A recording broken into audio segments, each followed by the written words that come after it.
Hello everyone, this is Vaibhav Sharma and I've been playing with the N8 for the last couple of days and I think it's finally time to bring you my initial impressions. I'm running the PR 1.0 firmware with 11.011 release. However, this is still not commercial software, so things may change and possibly improve by the time this device hits shelves. But based on what I've seen so far, here are my first impressions.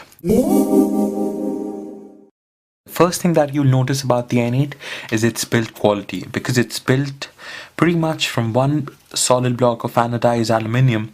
There are no creaks whatsoever. Since there is not even a removable battery cover, there are absolutely no moving parts, which means there are zero creaks. I mean, this is one of the most solid devices I have ever played with, and this is possibly one of the most solid phones ever. Moving on from the build quality, which feels very nice with the anodized aluminium, the smooth colors and the nice feel, is the surprisingly nice first firmware, because in the last couple of days I have just had the N8 reboot on me once, probably not even that, and I've been multitasking quite a bit with OV Maps, the browser, taking hundreds of photos, videos, navigating using the FM transmitter, and the N8 has still stood up to the test and has been pretty fast without lags, and I'm actually surprised by the quality of the first firmware. This is not a device that Nokia will take a beating on because of that. The next thing that has been pretty nice is the text entry, because of the new capacitive display which allows you to tap much easily. You can easily go into the text menu and start typing without having to lug around too much. I'll give you a quick demo. It's so smooth that, as you can see, I can just tap the screen lightly and I'm already typing. You have the dictionary mode as well if you tap on that a couple of times, and this makes things even more easy. If you turn the device around, it switches to the QWERTY keyboard, which also has spelling assist. So if I'm making a mistake, it tells me that my spelling is incorrect and I can switch that. Moving on, I'll have to come back to the screen because it also features pinch to zoom, which makes life much easier. The new OV Maps within the browser, while looking at emails, the whole pinch to zoom functionality adds a lot to the device. As you can see, it's very smooth and adds a lot. The next thing that's nice is how the display reacts in sunlight.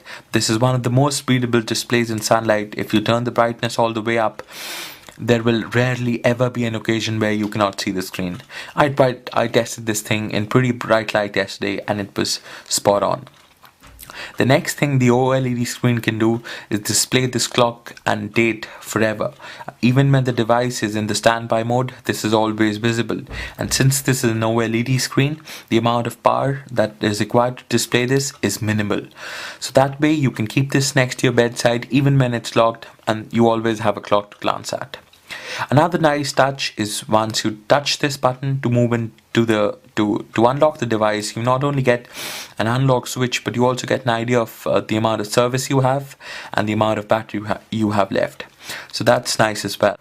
The next thing that I want to talk about is, of course, the 12 megapixel camera with the xenon flash. It's one of the biggest sensors ever on a mobile phone, and it shows. Even if you have high expectations of the N8's camera, it will still better those. What more can you ask for in a device like this? And especially the video that I've been shooting at night with this thing has been spectacular. It's been able to cope with the lights very well, and I'll have a few samples for you soon. But I mean, all in all, the camera will still surprise you despite whatever you may expect. Even the sound quality in the video with the dual microphones, one of which is here and the other here, is exceptional. Another thing that really improves the Nokia N8 experience is the revamped OV Store, which I will be videoing and demoing for you in detail. But as you can have a look, it's revamped. The categories, the searches are a lot more nice, and you actually feel like installing a lot of apps.